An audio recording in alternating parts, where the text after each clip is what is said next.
Daniel, capítulo de número 3. Quero falar sobre fidelidade a Deus. Fidelidade de Deus em face às provações que nós lidamos na caminhada da vida. Nós ministramos as igrejas de Apocalipse. Todas essas igrejas passaram por ferrenhas provações. E nós estamos vivendo um tempo de muitas provações, uns tempos desafiadores, onde nós como cristãos precisamos nos posicionar sobre essas verdades que nós vamos meditar aqui nessa noite. Daniel capítulo de número 3, assentado como você está, vou ler um texto um pouco mais extenso, mas maravilhoso da palavra de Deus, que diz assim, Daniel capítulo 3, verso 1: O rei Nabucodonosor fez uma estátua de ouro, cuja altura era de 60 côvados e a sua largura de 6 côvados. Levantou-se no campo de Dura, na província da Babilônia. Então o rei Nabucodonosor mandou reunir os príncipes, os prefeitos, os governadores, os conselheiros, os tesoureiros, os juízes, os capitães e todos os oficiais das províncias, para que viessem à consagração da estátua que o rei Nabucodonosor tinha levantado. Verso 5. A orientação foi: quando ouvides o som da trombeta, da flauta, da harpa, da sambuca, do saltério, da gaita de foles e de toda espécie de música, prostrar-vos-eis e adorareis a estátua de ouro que o rei Nabucodonosor tem levantado. E qualquer que não se prostrar e não a adorar, será na mesma hora lançado aonde? Dentro da fornalha de fogo ardente. Onde? Vamos ler juntos? Dentro. Agora só os vivos. 1, 2, 3 e... dentro da fornalha de fogo ardente. Olha o verso 8. Por isso, no mesmo instante, chegaram perto dele alguns caldeus e acusaram os judeus. Olha o verso de número 12. Eles falaram assim para Nabucodonosor: tem alguns homens judeus, os quais constituíste sobre os negócios da província de Babilônia. Qual o nome dos 3 homens, gente? Sadraque, Mesaque e Abidnego. Esses homens, ó rei, não fizeram caso de ti.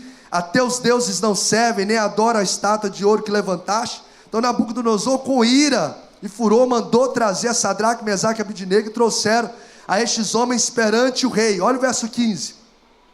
Agora, pois, se estáis prontos quando ouvides o som. Aí ele chama o Sadraque, né? E fala com ele. Agora, pois, se estáis prontos quando ouvides o som da trombeta, da flauta, da harpa, da sambuca, do saltério, meu Deus, da gaita de foles e de toda a espécie de música, para vos prostrardes e adorardes a estátua que fiz, bom é. Mas se não a adorardes, sereis lançado na mesma hora dentro da fornalha de fogo ardente. E quem é o Deus que vos poderá livrar das minhas mãos? Responderam Sadraque, Mesaque e Abidnego, e disseram ao rei Nabucodonosor: não necessitamos de te responder sobre esse assunto. Eis que o nosso Deus, a quem nós servimos, é que nos pode livrar. Ele nos livrará da fornalha de fogo ardente e da tua mão, ó rei. E se não, fica sabendo, ó rei, que não serviremos a teus deuses, nem adoraremos a estátua de ouro que levantastes. Mais uma vez oramos a ti, agradecidos pela tua palavra, por ter acesso a ela, pedindo que o Senhor venha tornar o nosso coração como solo fértil, conforme a parábola que o Senhor contou sobre o semeador, em que recebe uma semente, e essa semente multiplica 30, 60 e 100 vezes mais, na nossa vida, através de nós, em nome de Jesus, amém. Queridos, nós, pode manter um pouco do foco, da luz, manter esse texto aí marcado. Me veio muito forte no coração falar sobre essas provações, que na verdade elas atestam sobre a nossa genuína fidelidade a Deus. A gente só vai saber se de fato nós somos quem nós pensamos que somos nos momentos das provações da vida. uma coisa que é uma realidade contundente. Todos os servos, todas as pessoas passam por lutas e provações, sim ou não? Sim. Os servos de Deus parece que passam de forma ainda mais acentuada. Se você ler, por exemplo, Tiago, capítulo de número 1, verso de número 12, diz assim: meus irmãos, servos de Deus, tende por motivo de toda alegria o passardes por várias provações, nos mostrando que as provações, elas são variadas. Às vezes atacam na saúde, às vezes nas finanças, às vezes na família, às vezes diretamente, espiritualmente, ministerialmente, mas são várias. O salmista também ratifica essa verdade, dizendo que muitas são as aflições do justo. Então o justo, ele passa por muitas aflições. Então, independente do nível espiritual que nós estejamos, nós enfrentaremos provações e aflições da nossa vida. Contudo, o que a gente precisa entender? Principalmente no momento que a gente estiver passando um desafio grandioso na nossa vida, a gente precisa trazer à nossa mente essa realidade por trás das provações. Toda aprovação do cristão, do servo de Deus, ela carrega alguns objetivos. Primeiro, a aprovação, ela tem por objetivo forjar o nosso, melhor dizendo, provar, em primeiro lugar, provar o nosso caráter. Diga comigo, a aprovação tem por objetivo provar o meu caráter. Então, por exemplo, se a pessoa é uma pessoa que murmura ou não, você vai saber no momento de provação, sim ou não? No momento que aperta ali o cerco, você vai ver se essa pessoa, quando está tudo bem, não tem nem porquê, né, murmurar. Apesar de que tem gente que reclama de tudo, até quando o trem está bom. Mas enfim, mas é na provação que nós vemos o camarada murmura, reclama, é justamente na provação. Então a provação, ela tem como objetivo provar o nosso caráter. Se a gente é grato em todas as coisas, por exemplo, se a gente é murmurador, se nós somos firmes e constantes, ou qualquer coisa faz a gente, abala a nossa fé, a gente desiste de tudo. Então é na provação, quando alguém pisa no nosso calo, que fala mal da gente, é quando acontece uma situação que traz desconforto, ela prova o nosso caráter, se a gente está um caráter cristão ou não. Além de provar o caráter, ao mesmo tempo ela forja o caráter. Então a provação, primeiro, ela prova o caráter, traz evidência, esse caráter, mas ela também forja, porque nos momentos de provações, por exemplo, tem provações na nossa vida que saem do nosso controle, então a gente começa a ter uma dependência de Deus, então ela está forjando o nosso caráter. Às vezes a gente passa por um momento de luta que a gente fica mais humilde, não é verdade? A pessoa passa por luta, a pessoa fica mais humilde. Por exemplo, momentos de luto, via de regra, as pessoas começam a valorizar mais a família, não é verdade? A valorizar mais as pessoas, os relacionamentos, porque traz isso à tona. Então, as provações, elas provam o nosso caráter, mostram pra gente, traz à tona, e elas também forjam o nosso caráter. Além disso, então quando você estiver passando por uma provação, lembra disso, meu caráter está sendo provado, e ao mesmo tempo, forjado. Um outro objetivo da provação é fortalecer a nossa fé. Diga assim, a provação tem como objetivo, fortalecer a minha fé. Gente, quanta gente sai de uma luta vencedor, de uma enfermidade, recebe um milagre, de uma crise financeira, o Senhor dá uma provisão, enfim, isso enche o nosso coração de fé, sim ou não? Enche, a gente sai dali assim, realmente com a fé revigorada, fortalecida. Então a aprovação, ela vem para fortalecer a nossa fé. E terceiro e último, a aprovação, ela vem para revelar a nossa fidelidade a Deus. A fidelidade a Deus é atestada em momentos assim, quando nós somos provados. Jó, por exemplo, foi testada a sua fidelidade a Deus, onde a esposa pediu para ele negar o Deus e morrer, foi no momento de provação. Então a nossa fidelidade genuína, ela é revelada quando nós somos provados. Então ela prova o caráter, ela forja o caráter, ela fortalece a nossa fé e ela atesta ou revela a nossa fidelidade a Deus. Então nenhuma provação na nossa vida, na vida de quem é servo de Deus, ela é por acaso. A gente precisa trazer isso à mentalidade, trazer a nossa mentalidade sobre isso, principalmente no momento que a gente está envolvido na luta. Deus está me permitindo viver isso aqui por um propósito. Tem um porquê. As provações, elas têm um porquê, elas têm um propósito, elas têm um para quê, um objetivo. Eu até anotei que toda provação de um cristão carrega embutido um propósito divino. Toda provação de um cristão carrega embutido um propósito divino por trás. Eu li um livro do John Piper, O Sorriso Escondido de Deus, onde ele retrata a biografia de se não me falha a memória, de quatro homens piedosos, homens de Deus da história, mas que passaram por muitas lutas na vida.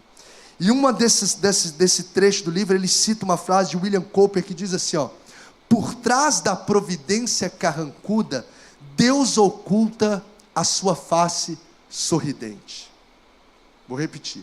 Por trás de uma providência carrancuda, Deus oculta a sua face sorridente. O que isso significa? Que por trás de um momento de dor, um momento de luta que a gente está enfrentando, Deus ele oculta a sua face sorridente. Por quê?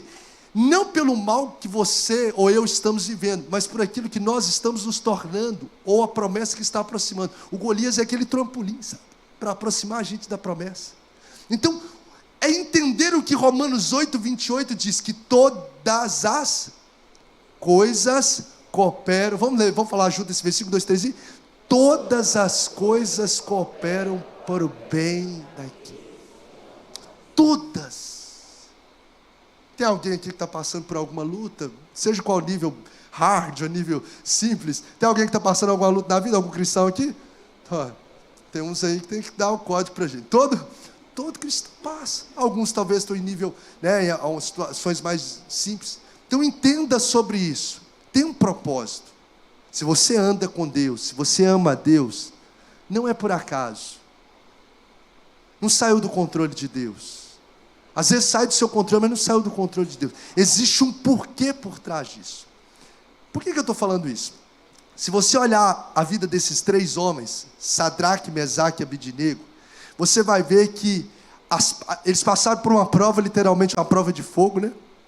E essa provação que eles enfrentaram, ela carregou isso. Forjar o caráter, fortalecer a fé e atestar essa fidelidade a Deus.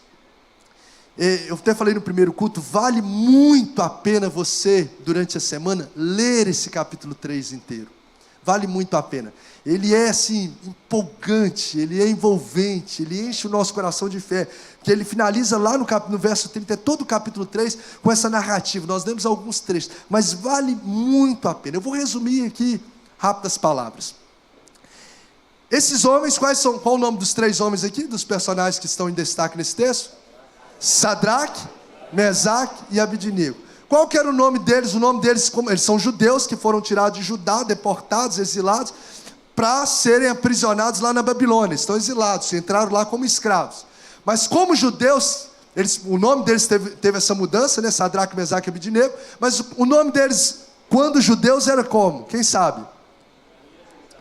Ananias, Misael e Azarias. Está lá em Daniel, capítulo 1, versos 6 e 7. Abre a sua Bíblia, nós vamos ler uns versículozinhos aqui, versículozinhos no sentido de alguns pequenos trechos. Olha lá Daniel 1, versos 6 e 7. Só para a gente poder entender o contexto e trazer as aplicações. E entre eles se achavam dos filhos de Judá, Daniel, Ananias, Misael e Azarias. Eles eram amigos, todos esses caras aqui eram amigos de Daniel. E o chefe dos eunucos lhes pôs outros nomes, a saber, a Daniel, Beltesazar, a Ananias, o de Sadraque, a Misael, de Mesaque, e de Azarias, Abidnego. Então você vai ver. Esses homens, eles foram colocados, segundo Daniel 2,49, olha aí Daniel 2. Eles foram confiados, eles entraram como exilados, como escravos, mas eles ganharam, pela graça de Deus, posição de autoridade. Daniel 2,49 nos diz assim, e pediu Daniel ao rei, e constituiu ele sobre os negócios da província de Babilônia, a Sadraque, Mesaque e Abidnego. Então Daniel já estava lá, junto ao rei, e ajudou seus amigos a assumir essas posições de autoridade dos negócios da província da Babilônia, Sadraque, Mesaque e Abednego. Esses homens eram servos de Deus mesmo. Você vai ver em Daniel, agora olha mais um pouquinho, agora volta um pouquinho de novo, Daniel 1,17, você vai ver que eles eram homens que Deus dotou a eles, até mesmo de dons, de uma capacitação muito especial. Daniel capítulo 1, verso 17. Quanto a esses 4 jovens, Deus lhes deu o que, gente? O conhecimento e a inteligência em todas as letras e sabedoria. Então Deus dotou eles de conhecimento, de inteligência e de uma sabedoria do alto, e colocou eles num cargo de autoridade, e estava tudo correndo muito bem, até que o Nabucodonosor decidiu fazer uma estátua de aproximadamente 27 metros de altura. Imagina só, eu perguntei ao pessoal, aqui deve ter mais ou menos uns 7 metros de altura de pé direito, aproximadamente. A gente olhou aqui de forma leiga, aqui, deve ter uns 7 metros. Imagina 27 metros de altura, uma estátua enorme, 27 metros de altura, era essa estátua toda de ouro. E o Nabucodonosor falou assim: olha, a partir de hoje, quando tocar a trombeta, aquele monte de coisa que eles falou ali, gaita, tá, tocar os músicos tocarem lá, soprar os negócios, a banda, né? Quando tocar, todas as pessoas vão ter que dobrar, prostrar e adorar a essa imagem. Olha só que prova. E aí o cara não fala só da ordem positiva, mas vem também, quem não fizesse, ele já coloca no decreto. Quem não dobrar, foi o texto que nós lemos, quem não dobrar, que verso, capítulo 3 que nós lemos, verso de número 6. E qualquer que não se prostrar e não adorar, será na mesma hora, lançado dentro da fornalha de fogo ardente. Dentro da fornalha de fogo ardente. O que aconteceu? Tocou. Sou ótimo, né, nessas músicas. Os efeitos sonoros. Terríveis. Aí tocou a trombeta. E de repente as pessoas dobraram os joelhos. Mas Misael, no caso Sadraque, Mesaque e Abednego, não se prostraram. Aí vê os caldeus, gente boa. Nós vamos ver na frente aqui o que eles têm a ver com a história. Os caldeus chegam para o rei Nabucodonosor e falam: olha, tem uns caras aí, que o senhor colocou inclusive na posição de governo. E esses camaradas, eles não dobraram, não adoraram, não prostraram nem adoraram a estátua que você fez. Nabucodonosor ficou irado, chamou, falou: vocês fizeram isso de propósito? E ele foi a resposta que nós lemos aqui. Ele falou: nós fizemos de propósito. Eis que o nosso Deus a quem servimos é que nos pode livrar. Ele falou: vocês vão ser lançados. E ele falou: ele nos livrará da fornalha. E se ele não livrar, você vai saber do mesmo jeito que nós não vamos dobrar diante de outros deuses, somente diante do Deus de Israel. Fidelidade a Deus. Eu fiquei vendo sobre esses homens, que é uma inspiração para o nosso coração, e uma confrontação para o nosso coração, porque esses homens estavam prontos, preste atenção no que eu vou dizer, esses homens estavam prontos a morrer, mas não a pecar. Eles estavam dispostos a morrer, mas não a pecar contra Deus.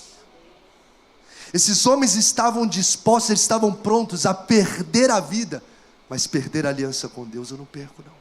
Ele poderia estar no meio do povo ali, ninguém ia ver. Mas a fidelidade está no coração. Pode ninguém estar vendo o que eu estou mexendo, o que eu estou fazendo, o que eu estou falando, mas o Senhor está vendo. A fidelidade é com Ele. É igual José. Não tem ninguém no palácio. A minha fidelidade é com Deus. Esses homens estavam dispostos a sentirem literalmente a pele derretendo pelo fogo, mas não estavam dispostos a quebrarem a sua comunhão com o Eterno. Uma inspiração para nós de fidelidade a Deus, que tanto se torna requerida nesse tempo. Ao mesmo tempo que é uma inspiração, é uma confrontação, porque hoje nós vivemos uma sociedade de cristianismo barato, onde as pessoas correm risco de vida, nem se passa por perto, por qualquer pecado mesquinho, a pessoa vende a sua fidelidade a Deus. Por qualquer coisa, ela negocia os seus princípios. Por qualquer privilégio, nem ameaça precisa ter, mas para nutrir os desejos do seu próprio coração e da sua carne, ela quebra os princípios, ela alimenta o pecado, ela vive uma vida de desonra a Deus. E eu fiquei pensando sobre esse texto, de alguns pilares que nós precisamos fixar na vida, ou quem de fato tem uma fidelidade a Deus, carrega esses pilares no coração, e a gente precisa carregar isso no nosso coração, gente, porque hoje nós estamos vivendo um cristianismo barato. Sim ou não, gente? Nós estamos vivendo um cristianismo por qualquer coisa, não tem nem ameaça de nada, não. A gente não peca, não tem nada a ver, não. A gente negocia os princípios, a gente flexibiliza negociatas. Um pilar que a gente precisa, pode vir, Josué, que a gente vai estar aplicando aqui a palavra, e a gente vai estar orando com a igreja. Alguns pilares de quem carrega fidelidade a Deus, e eu gostaria que você gravasse no seu coração, é que agradar a Deus é mais importante que preservar a própria vida. Quem de fato carrega fidelidade a Deus no coração, entende esse pilar na sua vida, que agradar a Deus, diga comigo, agradar a Deus é mais importante que preservar a própria vida. Será que isso é uma realidade na nossa vida? O verso 17 e 18 diz assim: se formos atirados na fornalha em chamas, o Deus a quem prestamos culto pode livrar-nos, e Ele nos livrará das suas mãos, ó Rei.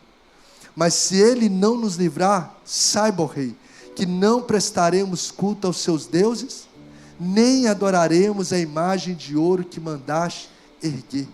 Gente, independente das consequências que esses homens iriam sofrer, eles não cederam ao pecado. Independente se eles iam perder a autoridade do governo, de cargo de governo. Imagina, o cara é escravo, ele ia perder uma posição que talvez muitas pessoas vislumbraram, mas ele falou: eu prefiro perder a posição do que perder a comunhão. Eu pego o cargo e a profissão, mas eu não quebro os princípios da palavra de Deus no meu coração. Eu não flexibilizo, por quê? Porque nós estamos falando daquilo que é fidelidade a Deus, é honrar a palavra.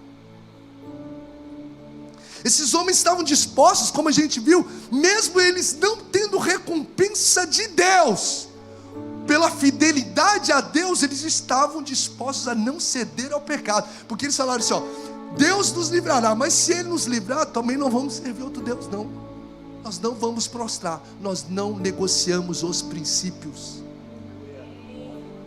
Há um clamor da sociedade, há um clamor do mundo por pessoas que não negociam princípios. Nós estamos cansados de ver pessoas que por qualquer coisa cedem os seus princípios, na família, no casamento, na faculdade, faz um monte de coisa entremeada que não glorifica a Deus por qualquer coisa.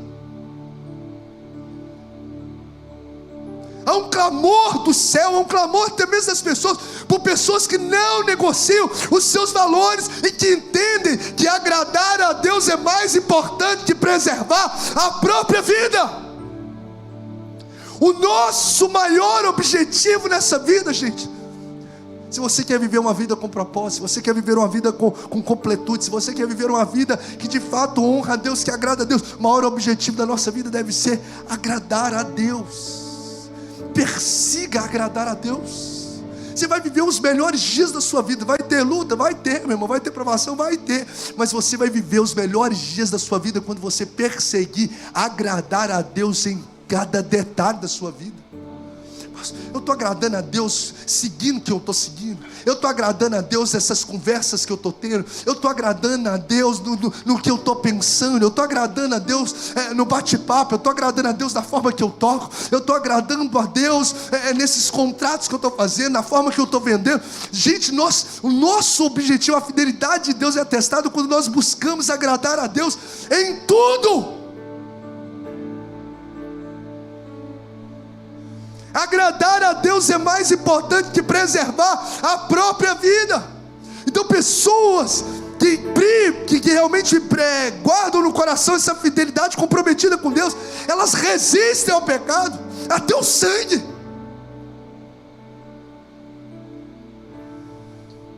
Pessoas que de fato são comprometidas com Deus tornam a fidelidade algo inegociável. Eu vou ser lançado numa fornalha, ou como Daniel, que não podia orar, mas continua orando, vou ser lançado na cova dos leões, ou como o apóstolo Paulo, eu vou ser lançado na prisão, como José também, eu vou ser lançado na prisão, eu vou ser às vezes rejeitado da faculdade, por não me envolver com esse tipo de coisa que eles estão fazendo, eu vou ser às vezes rejeitado por um grupo tal, eu vou ser até mesmo demitido da minha empresa, não importa, o meu compromisso nessa terra não é com o sucesso, o meu compromisso como cristão nessa terra é com Deus.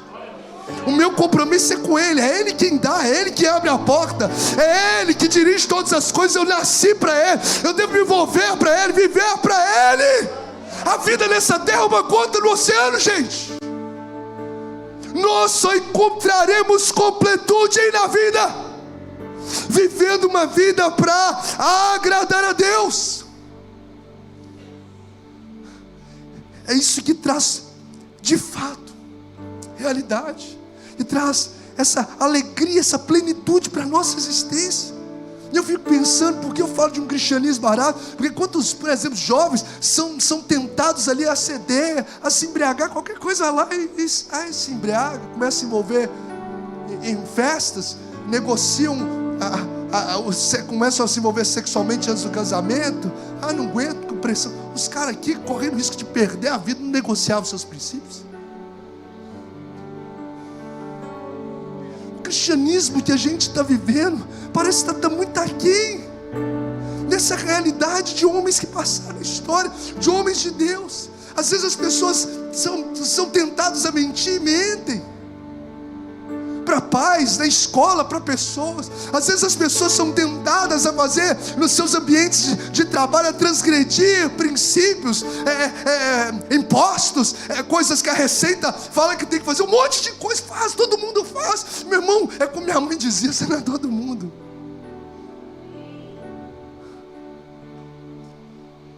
Nós damos a César o que é de César. Nós nos movemos sobre a verdade, porque não tem como a gente andar com Jesus, que diz que eu sou o caminho, a verdade e a vida, se a gente não anda de fato na verdade. Então nessa noite,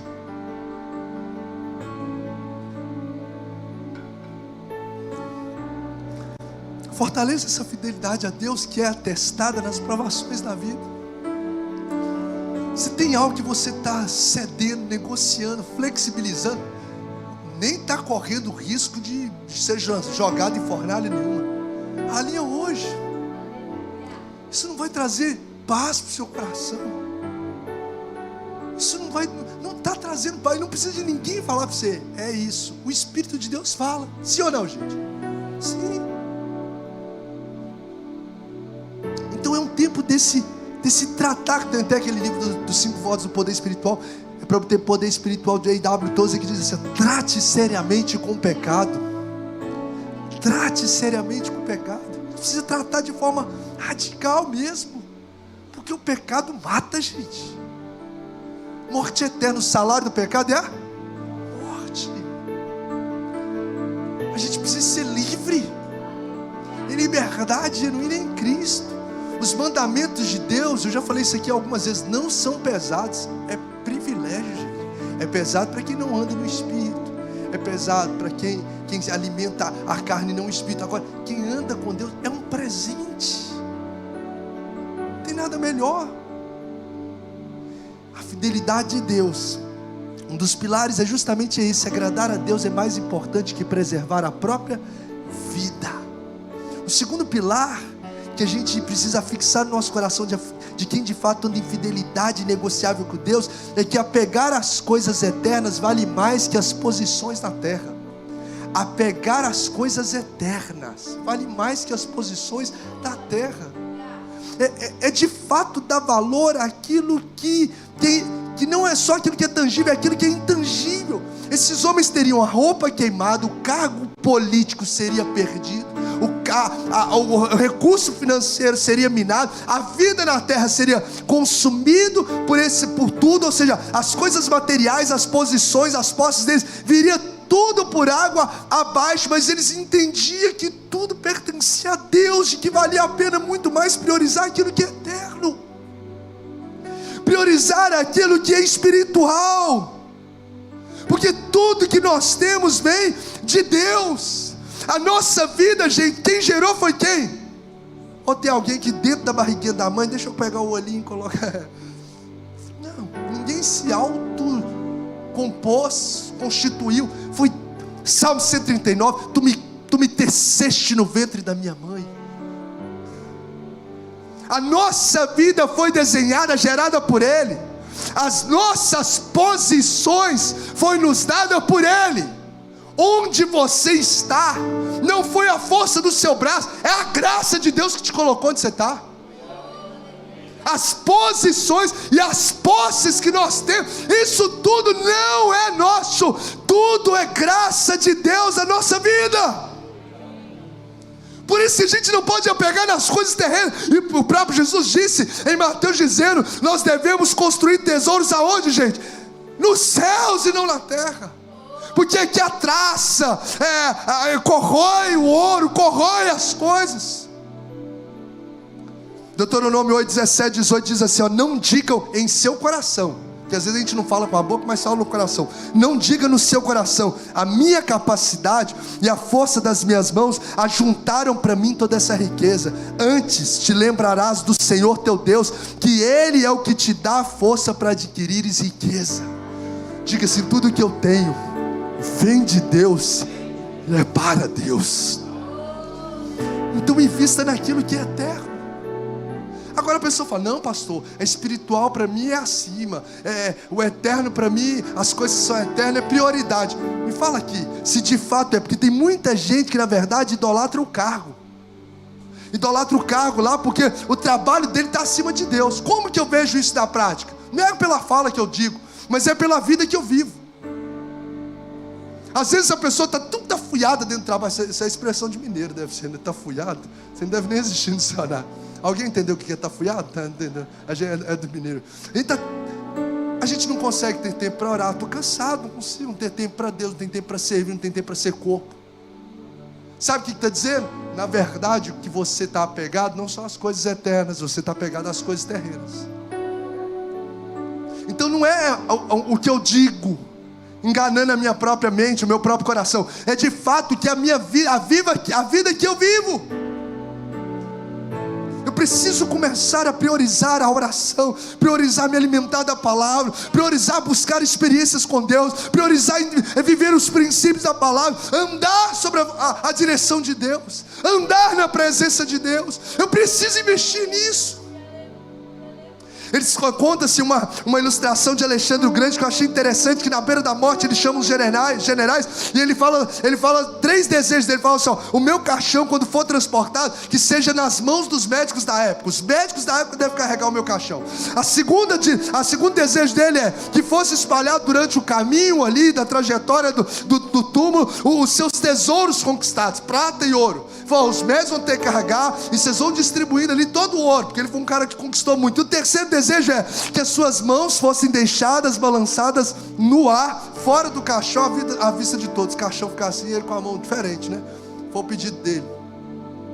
Aí obviamente os generais perguntaram: mas por que você quer isso? Eu vou ler a explicação. Ele diz assim: quero que os mais eminentes médicos carreguem meu caixão para mostrar que eles não têm poder de cura perante a morte. Nossa vida nessa terra é limitada. Homem nenhum tem poder de estendê-la. Segundo, quero que o chão seja coberto pelos meus tesouros, para que as pessoas possam ver que os bens materiais aqui conquistados, aqui permanecem. Caixão não carrega mudança não, gente.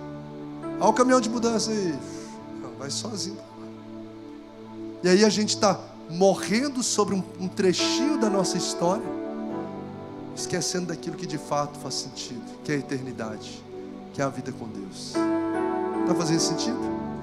Terceiro, ele diz assim: quero que minhas mãos balancem ao vento, para que as pessoas possam entender e ver que de mãos vazias viemos e de mãos vazias partimos dessa terra.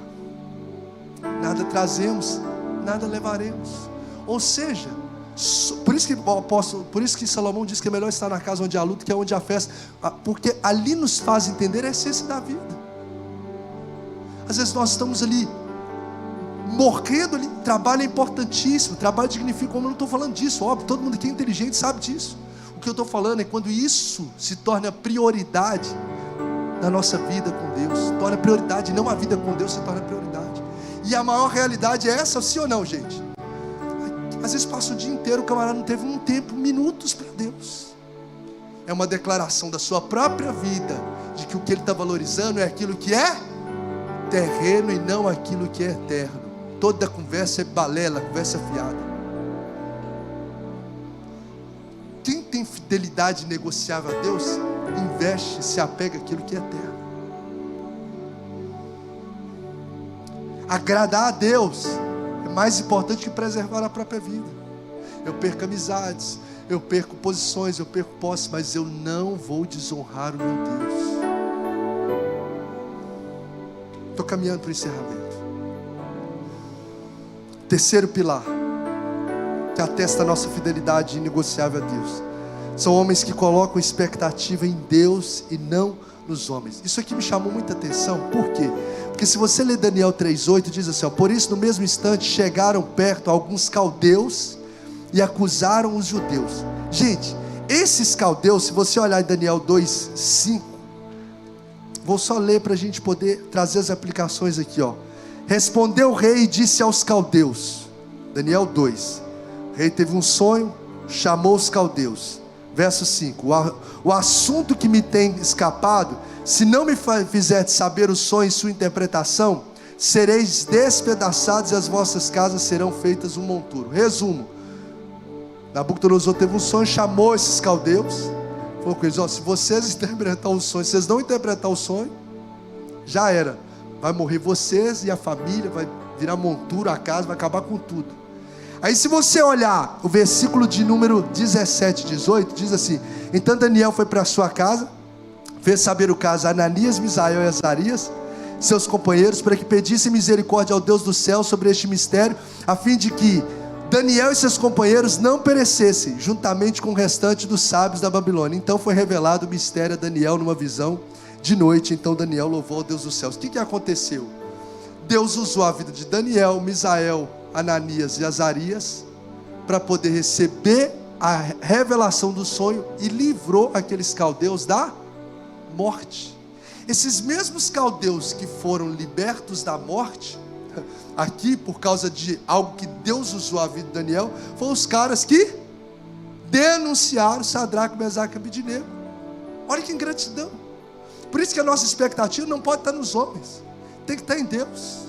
Você vai ver aqui, que esses homens, eles denunciaram Sadraque, Mesaque e Abednego, falou assim, olha lá, olha aqui, eles não dobraram diante, lança eles na cova dos leões. E esses homens justamente foram então, denunciaram Sadraque, Mesaque e Abednego para poder cair ali na cova. Só que a expectativa de Sadraque, Mesaque e Abednego, gente, não estava nos homens, não estava no Nabucodonosor. A expectativa dele estava em Deus, em Deus. Olha, eu quero dizer algo aqui, às vezes você está colocando expectativas de coisas para acontecer na sua vida, diante das provações que você está vivendo, diante de homens. Deus vai abrir a porta através de fulano de tal, através de Beltrano.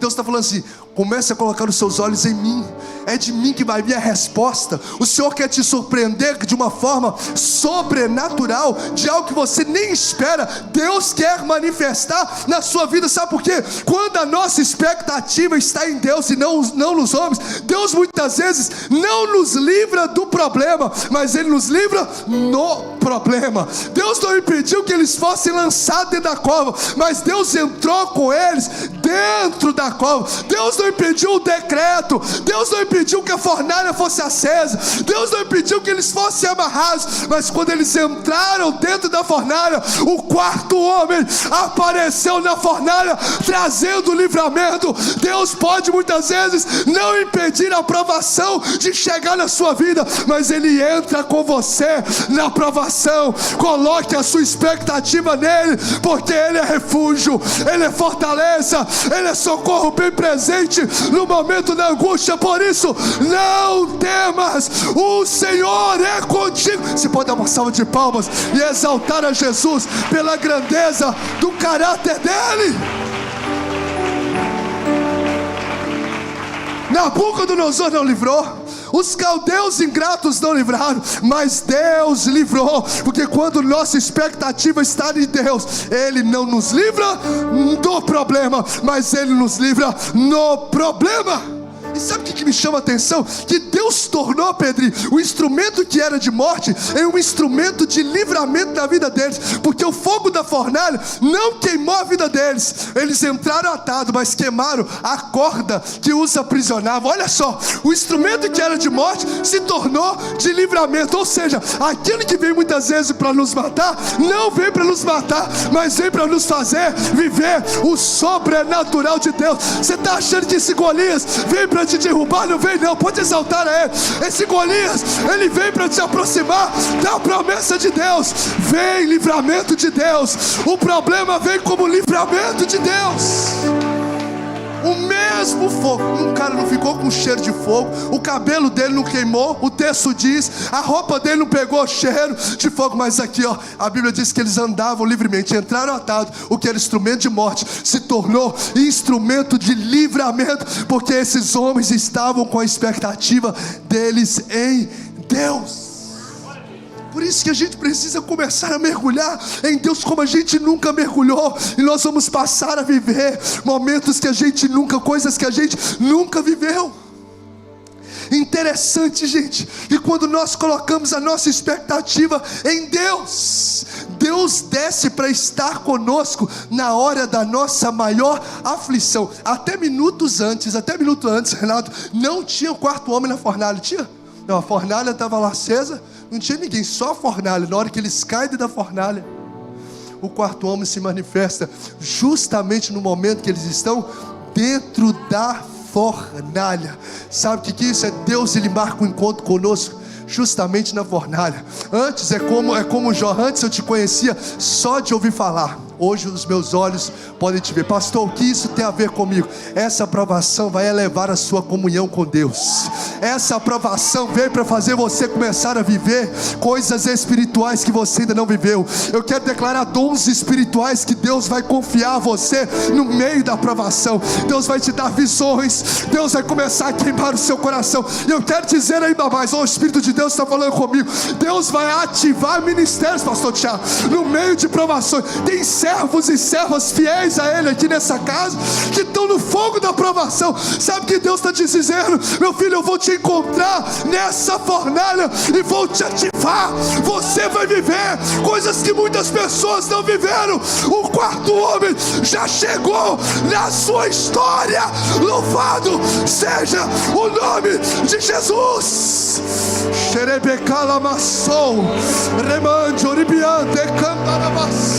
Eu sinto Deus nessa casa. Você pode adorar Ele por um instante, você pode bendizer o nome dEle, você pode glorificar Ele. Ah, meu irmão, o quarto homem está aqui, o mesmo que moveu na fornalha, através do Espírito Santo, move no meio da igreja. Ele está vendo corações fiéis a Ele que estão passando por luta. Você entrou nessa casa e não entendeu o porquê da fornalha. Essa fornalha não vai te queimar, essa fornalha não vai te destruir, essa fornalha não vai acabar com o teu ministério. Pelo contrário, essa fornalha vai evidenciar o sobrenatural e a glória de Deus na sua vida como você nunca viveu até hoje.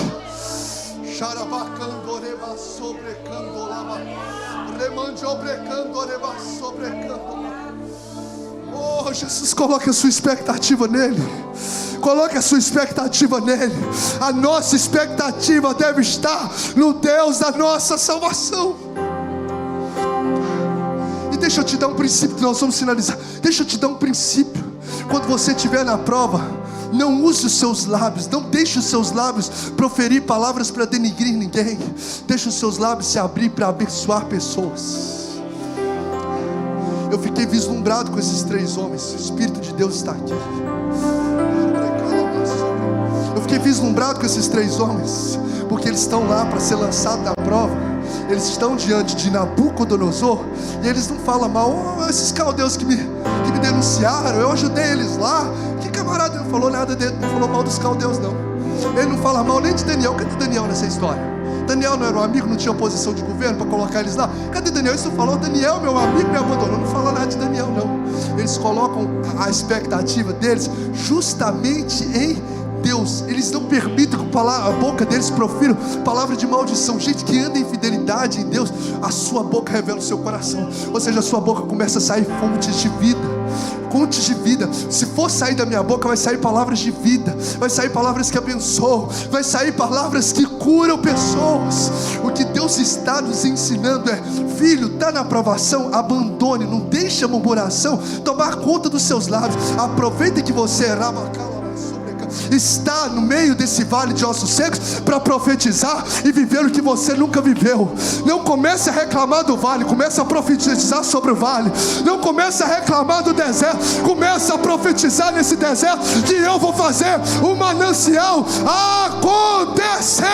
Eles disseram: Deus nos livrará, Deus nos livrará, Deus nos livrará. Então começa a profetizar, meu irmão, no meio dessa fornalha, no meio dessa provação. Começa a profetizar vida de Deus, experiências com Deus, milagres de Deus. Não critica ninguém não fala mal de Beltrano, de Ciclano. Abra a sua boca para sair rios de água viva. Eu declaro sobre a sua vida: rios de água viva fluirão do teu interior.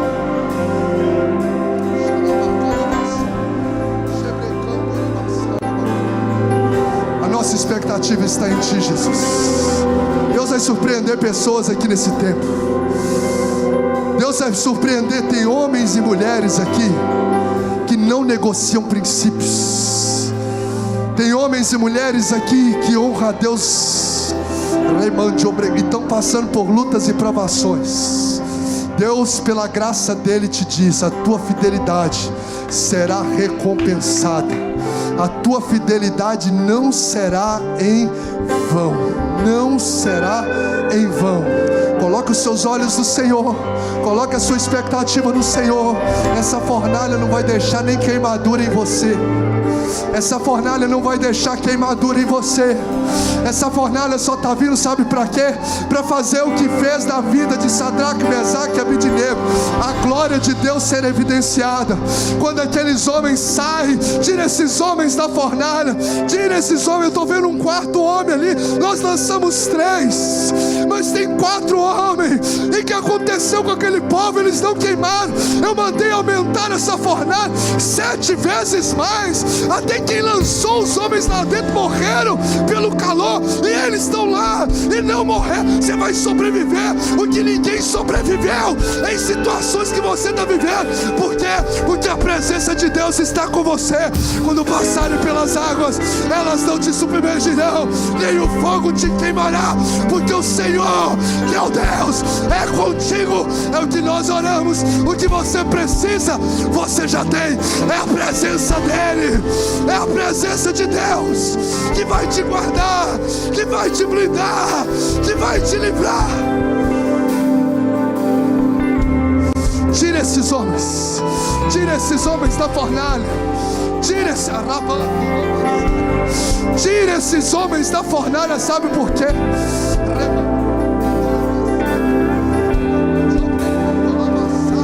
Sabe por quê? Porque aqui a partir de hoje vocês não vão mais dobrar os joelhos diante dessa estátua. A partir de hoje o decreto é honrar o Deus deles, honrar o Deus de Israel. Sabe o que isso quer dizer? A provação e a sua fidelidade a Deus vai fazer com que a glória de Deus reflita através da sua vida. A glória de Deus vai refletir através da tua vida. Sabe o que Deus está dizendo? Deus está levantando homens e mulheres mulheres neste lugar que vão carregar a presença dele. Eles não vão ver, eles não vão ver sobre você. Não tem a ver com seus atributos, não tem a ver com suas capacidades, tem a ver com a presença de Deus. Olha ali, ali está indo meu pai, um homem de Deus. Olha ali, ali está indo a minha mãe, uma mulher de Deus. Olha ali, ali está indo meu patrão, um homem de Deus. Por quê? Porque ele carrega a presença de Deus na vida dele, a glória dele, a honra de Jesus. Ele faz para que todos vejam e saibam que é ele, o Deus sobre todas as coisas, aquele que era, aquele que é, aquele que há de vir.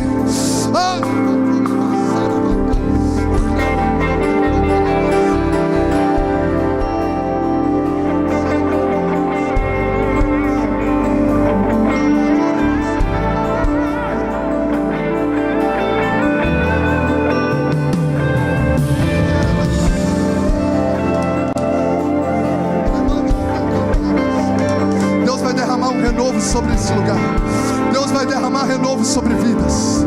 Se prepare, porque o Senhor vai derramar um renovo da presença dele sobre o seu coração, sobre o seu coração. Quando você passar por essa prova, todos vão ver a glória de Deus na tua face. Permaneça firme, permaneça fiel, porque a glória de Deus vai ser revelada na sua vida, através de você, para a glória do nome de Jesus. Quero convidar você a colocar-se de pé agora. Oh Espírito Santo de Deus, Senhor, traz a tua nuvem sobre este lugar. Oh Deus, a nuvem da tua presença.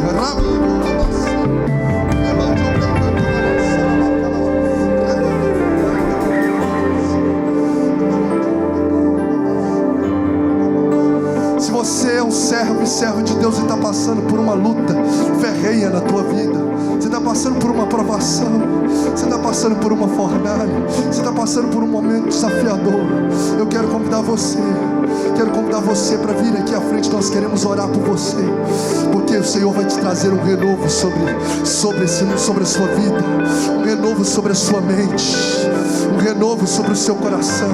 Você está enfrentando lutas e provações. Senhor, eu estou passando, sou um servo e serva tua, estou passando por lutas, estou passando por provações. Eu estou aqui diante do Senhor, eu estou aqui diante da tua presença. Eu quero te dar essa liberdade. O louvor vai estar cantando ao Senhor, e você vai vir aqui à frente. Nós queremos orar por você, nós queremos orar pela sua vida. Oh Jesus, agradar a Deus, agradar o Senhor, agradar o Senhor. Deus, seja mais importante do que preservar a nossa vida.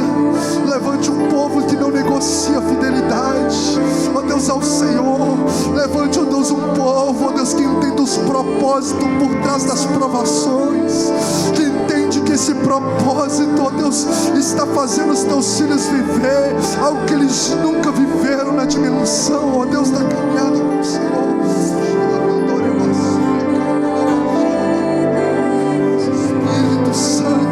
Você pode adorar Jesus por um instante agora.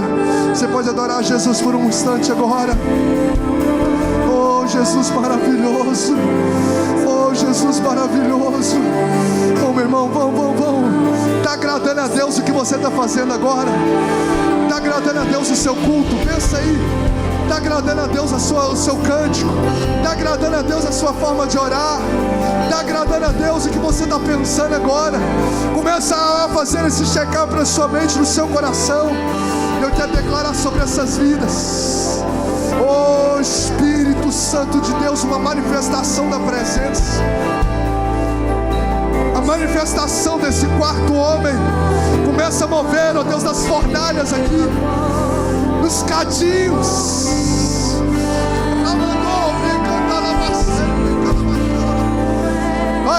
Vai, clame. Adore. Abra sua boca. Abra a boca. Sadraque, Mesaque e Abednego. Não para vitimizar, não para murmurar, não para achar culpados, mas para adorar. Dê voz à tua fé agora. O Senhor me livrará. Dê voz à tua fé. Oh, vamos cantar. Eu vou confiar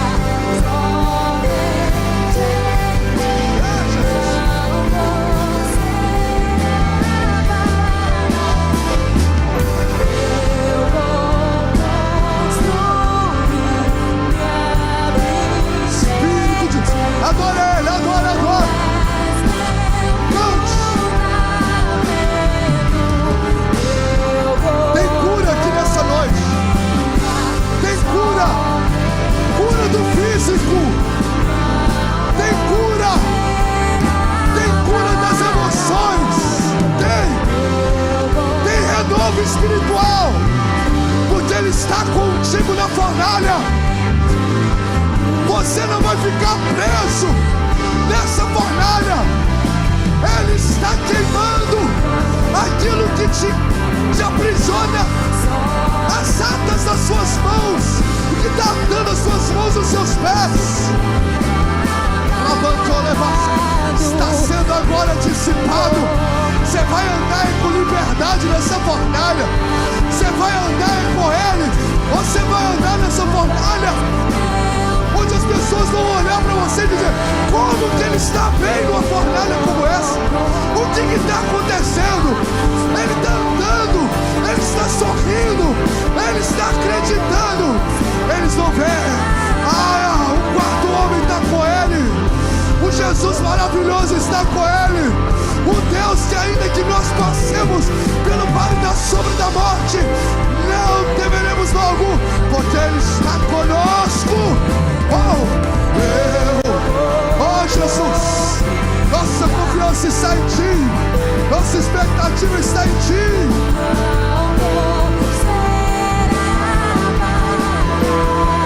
Cante, cante. Convidar o pastor Tiago para fazer essa oração pela vida das pessoas que estão aqui à frente, para orar pela igreja. Ah, meu irmão,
Santo está aqui.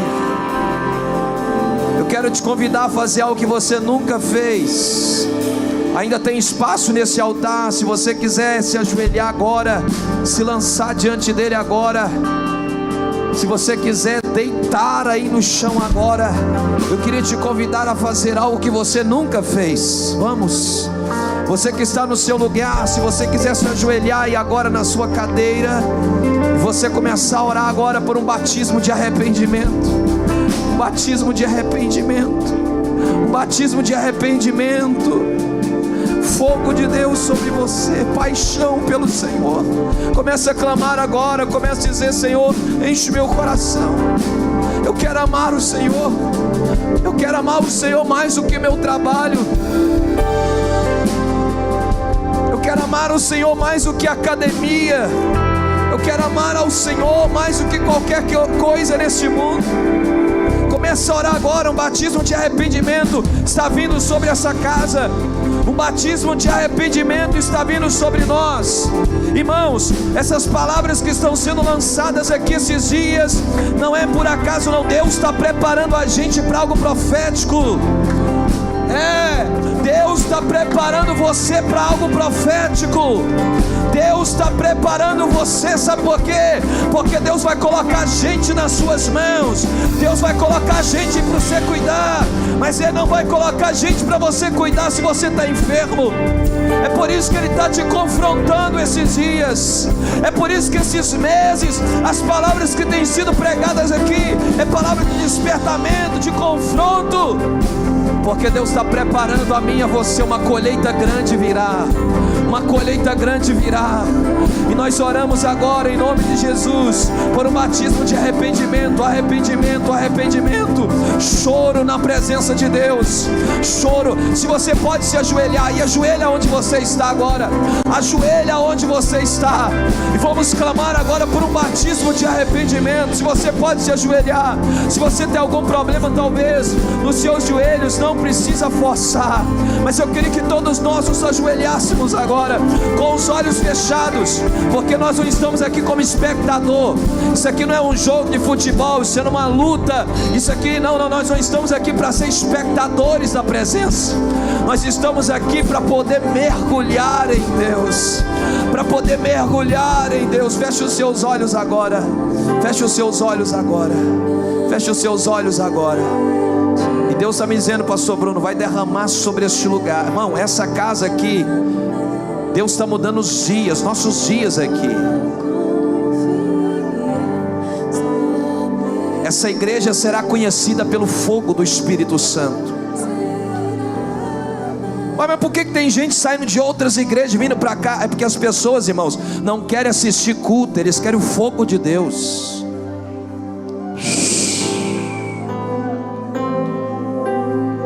Deus está dizendo, diga à minha igreja, eu vou derramar um temor e um quebrantamento aqui agora, ao som só dos instrumentos, sem nada, ó. Pode clamar aí, se você fala em línguas estranhas, se você é batizado, libera aí agora, libera aí agora, libera aí agora, libera aí agora. Uma unção, um batismo de arrependimento vem sobre nós. Um batismo de arrependimento vem sobre nós. Um batismo de temor vem sobre nós. Um batismo de temor vem sobre nós. Oh, eu quero dar a você 2 minutos aí, ó. 2 minutos, a presença de Deus está aqui, irmãos. A presença de Deus está aqui. Antes de você entrar aqui, Deus já estava aqui. Eu quero te dar 2 minutos sem fazer uso do microfone, mas para você chorar agora, clame agora. Tem almas morrendo aí, tem gente aí que precisa de nós, e Deus está dizendo, diga à minha igreja, é porque eu estou confrontando eles, é porque eu estou preparando eles. Vai, se você tem línguas estranhas, solta aí, vai. Mas que loucura é essa, pastor? Irmão, Deus vai chamar a gente para coisas loucas. Deus está dizendo para nós aqui, pastor Bruno, acabou os dias normais dessa casa. Oh meu Deus, acabou os dias normais dessa casa. Deus está dizendo, eu vou levar vocês ao novo ciclo, ao novo tempo. Pessoas virão de longe, parentes vão ligar para os outros e vão dizer, olha, está acontecendo algo louco lá, eu tenho que ir lá para ver, eu tenho que ir lá. Gente vai vir de longe, como tem acontecido, vai viajar de carro, vai pegar ônibus, você acha por quê, irmãos? Preste atenção, irmãos, Deus está falando com a gente não está entendendo. Você acha por que os voos, está tendo voo agora de um lugar para o outro? Irmãos, Deus está preparando a gente para algo sobrenatural. Talvez você está dizendo, pode sair alguma coisa boa de Valadares? Pode sair alguma coisa boa de Nazaré? Pode, Jesus saiu de lá. Eu quero te dar aí 1 minuto, vai.